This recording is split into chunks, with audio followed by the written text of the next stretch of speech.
Kirby Smart finally got his act together and put together a decent recruiting class this year. We all know better than that.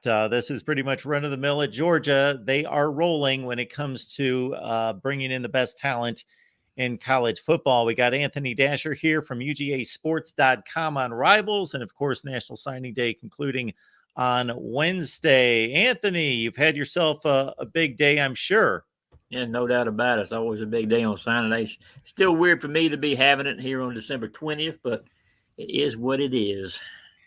Yeah, so what it is, before we get to a big transfer portal subtraction, is obviously bringing in the top-rated class in the country with a pretty wide margin over some others. If you look at just the points total, Alabama's up there, of course, and others. If you look at the per-player rating, Ohio State and Alabama are right there.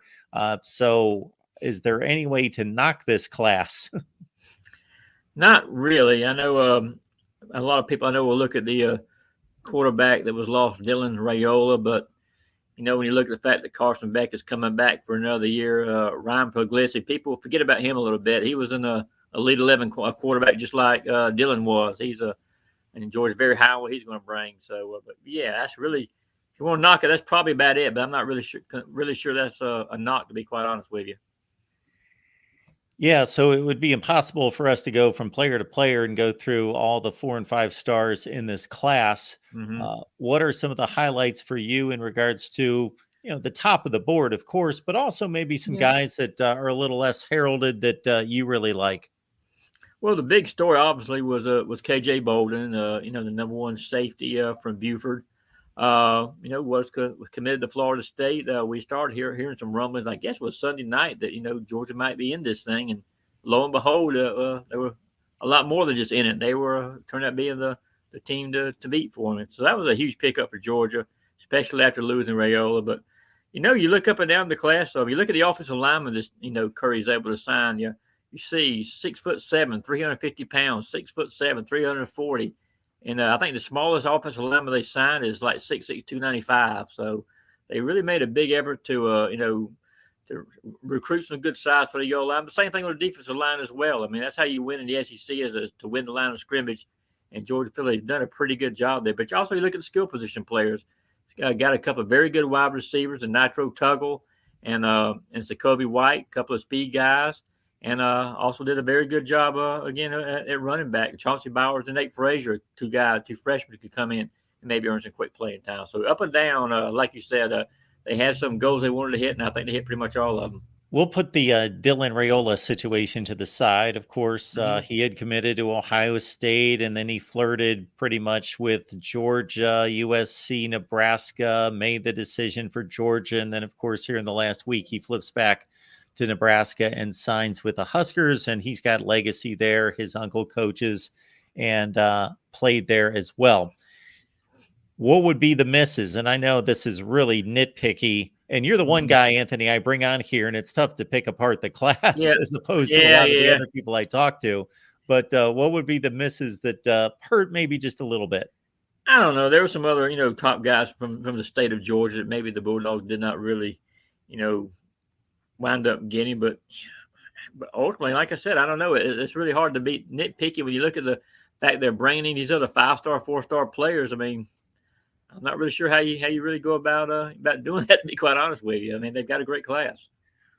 Do you think they do anything different, or have they, with just this news being just a few days old with Dylan Raiola, in regards to how they're setting up the quarterback room and what they may want to pursue in the transfer portal?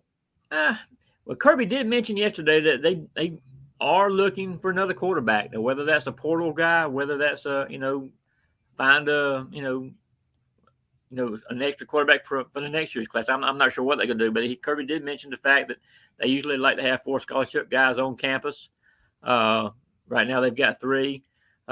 They could go to the portal, but the trouble with portal quarterbacks is most of those guys come in wanting to start, pretty quickly. And obviously nobody's going to start for, in place of Carson Beck this upcoming year.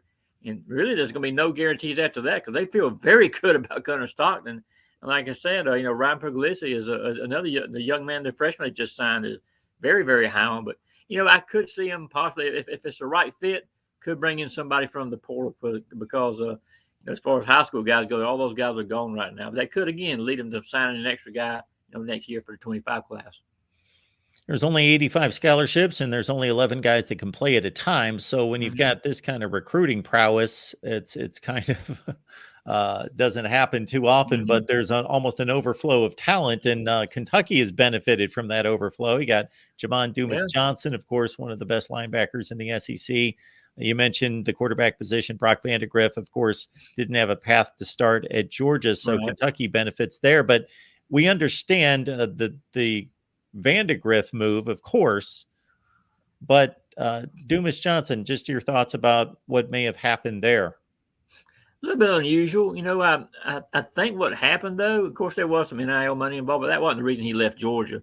I think maybe he kind of looked behind him and saw the guys that were replacing him. C.J. Allen, Raylan Wilson, a couple of true freshmen last year played very, very well. You look at Jalen Walker, who's going to be a junior next season, excellent inside linebacker. And they signed a strong class, here yesterday. So I think it's more of a situation where, Jamon just wasn't 100% sure he would be able to win the job back. I think it's really as simple as that. As strange as that may sound, a 2-year starter to accomplish what he's done, I think he may have been not afraid. That's not the right word, but I think he was concerned that maybe his playing time was about to drop. Once the transfer portal opened, we saw a flood of Georgia players hit the portal. And of course, people on social media are going to speculate, or they're just going to want to take their pot shots to say, hey, there must be something wrong at Georgia. I don't believe that in any way, unless you've got a scoop for us. That is just a lot of really talented players, but they're playing behind other talented players, and they know they can get more playing time somewhere else. And that's the problem for those guys. I mean, all of them can't play, and at Georgia, you pretty much know who the starters are going to be. And if you're a kid who's been in the program for 3 years and you're not starting yet, it's probably a good idea to go ahead and move on. And Coach Mark, addressed that a little bit yesterday in his press conference to talk about the class. He was just to deal with some of these guys. If again, like I said, if they're not playing in 2 or 3 years, it might be in your best interest to move. And I think that's what's happened in probably that 3/4 of these instances that we've been talking about. Anthony, we have not spoken since Georgia lost the SEC championship game. Really well played game. 2 excellent teams, might be the 2 best teams in the country. But it was a game that, although it was close and Georgia had its shot, after going up 7-zip, they didn't score a touchdown until the 4th quarter. They got themselves down by 2 scores, and they scored a touchdown, got within 3, but then gave up a touchdown. And they were, Bama was able to keep them at a distance there in the 4th quarter. And actually, Georgia never got the ball back, of course, in the final few minutes, as Alabama was able to use the offensive line and Milroe's legs and run out the clock. So it was a game that Alabama somewhat controlled to a certain extent. So just your thoughts about, a bitter pill to swallow for a team that won 2 consecutive national championships and just had no margin for error this year.